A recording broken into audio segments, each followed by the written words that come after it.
संविधान का अनुच्छेद 13(5) में महोदय आदिवासी शब्द रखा गया था मसौदा में। ये लोग डर गए कि आदिवासी मालिक बन जाएंगे, इसलिए महोदय संशोधन संख्या 491 के द्वारा 1 दिसंबर 1948 को आदिवासी शब्द को, अबोरिजिनल शब्द को संविधान से हटा दिया गया। और आज भारत सरकार कहती है भारत में आदिवासी नहीं रहते। ये भारत के 12 करोड़ आदिवासियों के साथ अन्याय है महोदय। देश में महामहिम राष्ट्रपति आदिवासी हैं, लेकिन महोदय 9 अगस्त को जब इस देश में 12 करोड़ आदिवासी दिवस मनाते हैं महोदय, तब महामहिम राष्ट्रपति हमें बधाई तक नहीं देती है महोदय। कैसे मान ले वो हमारे समाज से है? हमारे बहुत सारे ऐसे मुख्यमंत्री हैं आदिवासी दिवस में बधाई नहीं देते, आदिवासी नेता आदिवासी दिवस नहीं मनाते हैं। हमारे पहचान को मटियामेट करने की कोशिश की जा रही है महोदय, और हमें जनजाति बता दिया गया।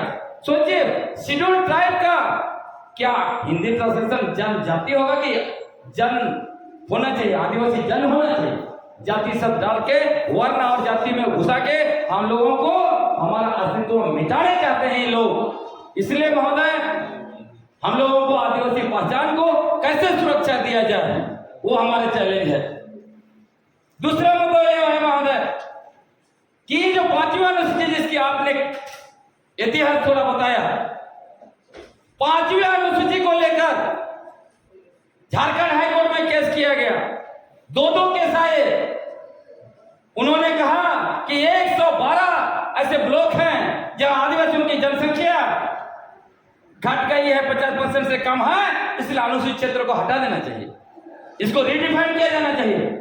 महोदय मैं याद दिलाना चाहता हूं कि अनुसूचित क्षेत्र का निर्धारण जनसंख्या के आधार पर नहीं हुआ है। इतिहास पढ़ना चाहिए ऐसे लोगों को जो कहते हैं कि जनसंख्या के आधार पर सब कुछ यहां पे चलेगा। अनुसूचित क्षेत्र में जनसंख्या के आधार पर चीजें नहीं चल सकती है।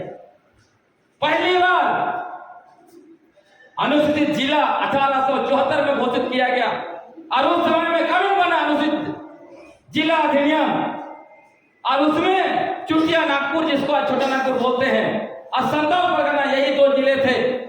अब सोचिए बाद के दिनों में जब संविधान बना और यहाँ पे संविधान आदेश जारी किया गया महोदय, उसके बाद हजारीबाग जैसे जिला को सेट कर दिया गया।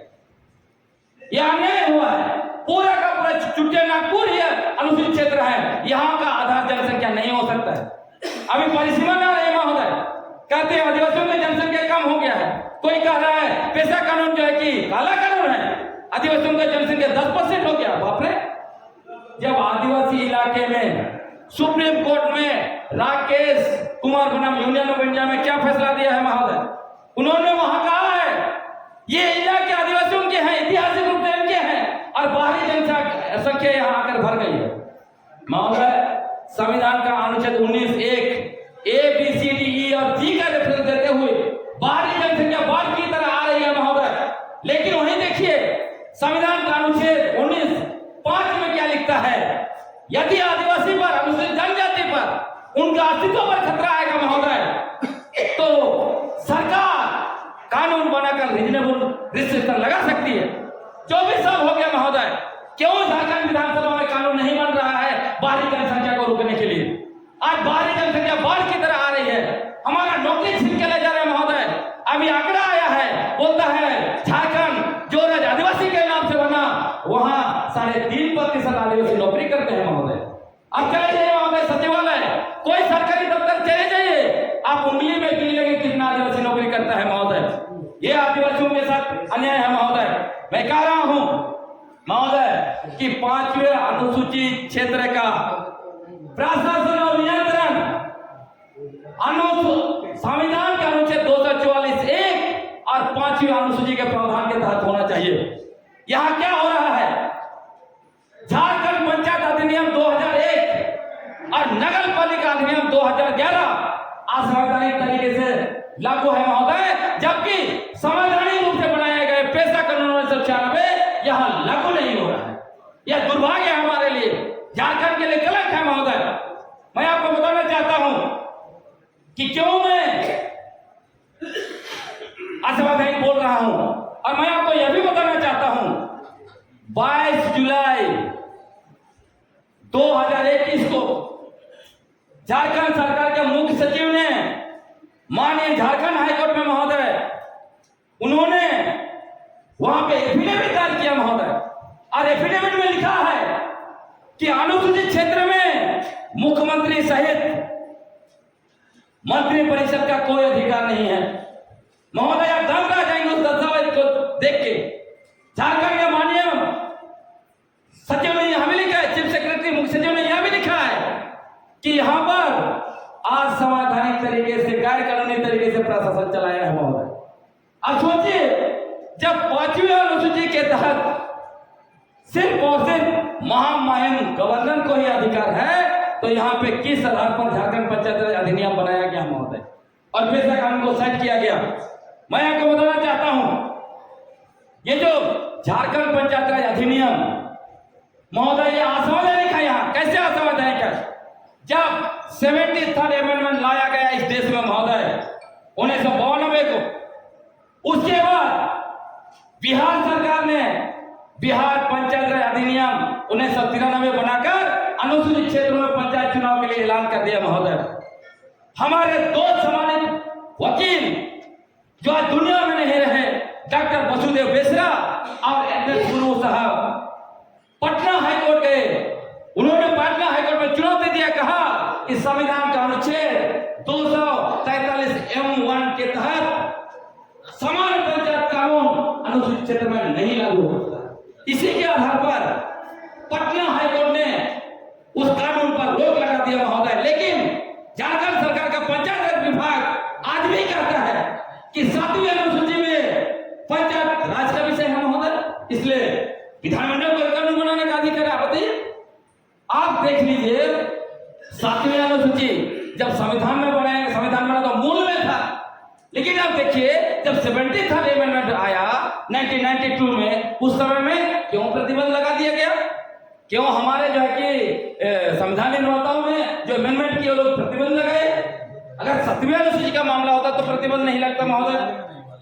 अब इसीलिए संसद को अधिकार दिया M4B के तहत कि संसद ही कानून बना सकता है। लेकिन जब बिहार विधानसभा के द्वारा कानून बनाया गया, पंचायत व्यवस्था इधर नहीं लगा, तो झारखंड विधानसभा ने किस अधिकार के तहत यहाँ पे पंचायत व्यवस्था बनाया और अनुसूचित क्षेत्र में थोपा?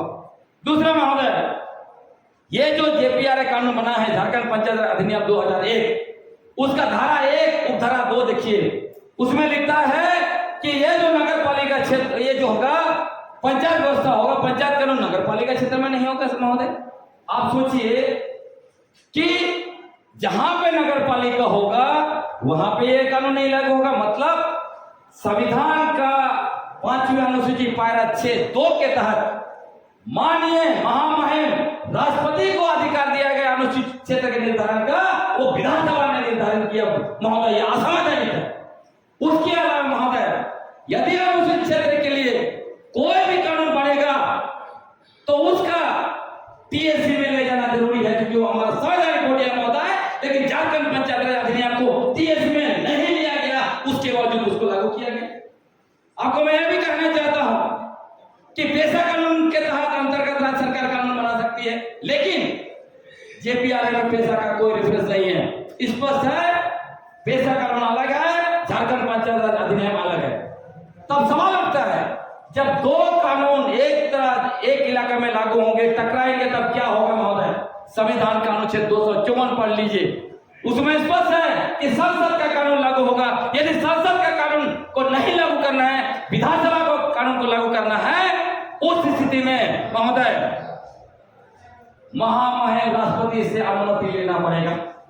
इसमें अनुमति नहीं लिएगा महोदय। और मैं बताना चाहता हूं, इस मसले को लेकर 4 सितंबर 2015 को झारखंड विधानसभा के जॉइंट सेक्रेटरी ने चिट्ठी लिखा पंचायत विभाग के सचिव को, कहा कि क्या आपने प्रेसिडेंट से एक्शन लिया है, क्या आप इसको TSC से परामर्श लिया है? कोई जवाब नहीं महोदय। उसके बावजूद जानबूझ के लोग थोप रहे। सोचिए कि जो कानून संविधान के अनुच्छेद 243(m), 244(1) और 254 का हनन करता महोदय, क्या वो असंवैधानिक है कि नहीं महोदय? इसलिए इस कानून को खारिज करना चाहिए महोदय। और मैं ये जो नगर पालिका कानून है महोदय, उसके द्वारा अनुसूचित क्षेत्र को 243 ZC1 देखिए, उसमें स्पष्ट है ये नगर पालिका कानून अनुसूचित क्षेत्र में लागू नहीं होगा। उसके बावजूद थोपा गया क्या महोदय? और आज यही को इसी पंचायत कानून को एक असंगत नियमावली बना के इस मौजूदा सरकार का जिद है कि हम जो है कि जेपीआरए के साथ ही जो है कि ये लागू करेंगे महोदय। ये आदिवासियों को स्वीकार नहीं महोदय, इसीलिए जो है कि आदिवासी विधानसभा हो रहा है महोदय। आपको मैं जमीन की और भी लाना चाहता हूं महोदय, क्योंकि आपको मालूम है महोदय कि झारखंड में हम आदिवासियों का लड़ाई एक दिन का 2 दिन का नहीं है महोदय। हम आदिवासियों का लड़ाई विगत 260 वर्षों से निरंतर चल रहा है महोदय। इसीलिए महोदय मानव धरती आबा बिरसा मुंडा ने कहा उल गुलाम का अंत नहीं होगा। उसका मूल में क्या है महोदय? ये पूरा 260 साल का लड़ाई है, उसके मूल में हमारी जमीन है महोदय। और उसके लिए महोदय हमारा सैकड़ों लोग शहीद हुए महोदय, और उसी के बदौलत सीएनटी और एसपीटी कानून बना महोदय। सीएनटी और एसपीटी कानून क्या बोलता है महोदय?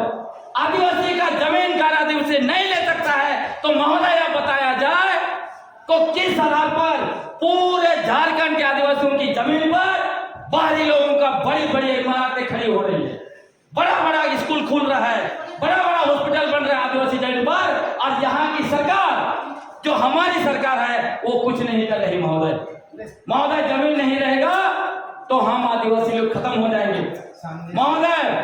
जमीन क्यों लूटा जा रहा है?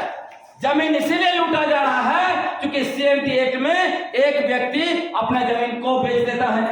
कोई भी आता है उसको ठगता है, वो जाके बेच देता है। लेकिन महोदय जैसे ही पेशा कानून तय प्रावधानों के साथ उपयुक्त नियमावली के साथ लागू होगा महोदय, अगर आदिवासी भी जमीन बेचना चाहेगा तो उसको ग्राम सभा से परमिशन लेना पड़ेगा, तो वो रुक जाएगा स्वागत महोदय। ये जो विस्तार हो रहा है बाहरी जनसंख्या इस इलाके में, वो रुक जाएगा महोदय।